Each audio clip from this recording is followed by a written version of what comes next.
বসিরহাট পুরসভার ৬ নম্বর ওয়ার্ডের একটি বুথে ২৬ জন ভুতুড়ে ভোটার। অভিযোগ, এই ভোটারদের সকলেই মৃত, কিন্তু সবার নাম জলজল করছে ভোটার তালিকায়।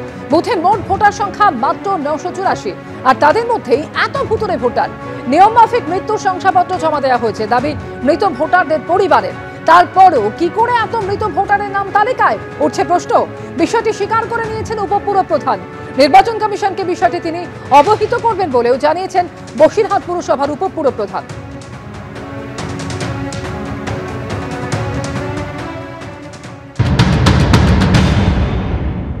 আমাদের ৬ নম্বর ওয়ার্ড বসিরহাট পৌরসভা, এখানে প্রচুর পরিমাণে মৃত এবং ভুয়ো ভোটার যাকে বলে, যারা বহুদিন আগে এখান থেকে ট্রান্সফার হয়ে চলে গেছে, যেসব ভোটারদের অস্তিত্ব নেই, এরকম ভোটার লিস্টে নাম প্রচুর পরিমাণে রয়েছে।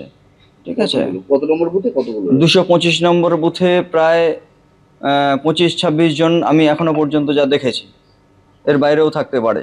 আমরা চাইছি ভোটার লিস্ট সংশোধন হোক এবং সেটা নিরপেক্ষভাবে সংশোধন হোক। কোনো বাংলাদেশি ভোটাররা যেন আমাদের দেশের ভোট প্রক্রিয়ায় অংশগ্রহণ করতে না পারে। পূর্ণিমা হালদার আপনার কি হয়? আমার ঠাকুমা হয়। বলছি আপনার ঠাকুমা তো মারা গেছে বহুদিন আগে। হ্যাঁ, প্রায় ১ বছরের উপরে। হ্যাঁ, কিন্তু আপনার ঠাকুমার নাম এখনও ভোটার লিস্টে রয়েছে, এই বিষয়ে আপনি কিছু জানেন? না, এটা তো আমি কিছু জানি না, কারণ আমাদের তো ভোটার লিস্ট সেইভাবে দেখা হয় না বা খোঁজও হয় না। ঠিক আছে, ওটা আমাদের দেখতে হবে, কিন্তু আশা করি ডেথ সার্টিফিকেট তো আমাদের বেরিয়ে গেছে অনেক দিন, না থাকাটাই স্বাভাবিক। আমরাও চাই যে এই ধরনের ভোটার যা আছে সেগুলো বাদ যাক।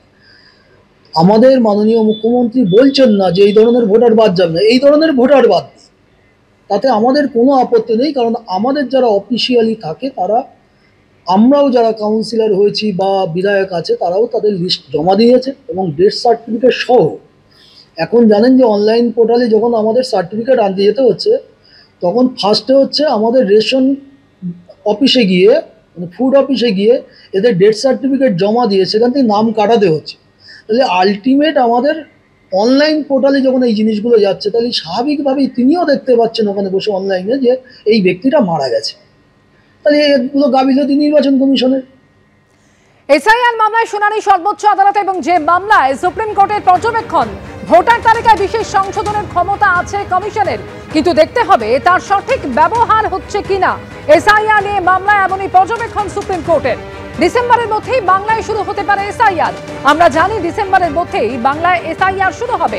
বিহারের মতো বাংলাতেও যেন কোনো তাড়াহুড়ো না হয়, তাড়াহুড়ো না করে অন্তত ৬ মাস সময় দেওয়া উচিত। আগামী বছর বাংলায় ভোট আমরা বলছি না যে করবেন না, কিন্তু যথেষ্ট সময় দেওয়া হোক। এসআইআর মামলায় সুপ্রিম কোর্টে আজকে এভাবেই সওয়াল করেছেন অভিষেক মনু সিংভি। পশ্চিমবঙ্গেও এসআইআর হবে ৩ দিন আগেই নোটিশ দিয়ে জানিয়েছে নির্বাচন কমিশন। এসআইআর মামলায় সুপ্রিম কোর্টের সওয়াল রাজ্য সরকারের আইনজীবীর। তবে এখনই বাংলায় কিছু হচ্ছে না বলে পর্যবেক্ষণে জানালো সুপ্রিম কোর্ট।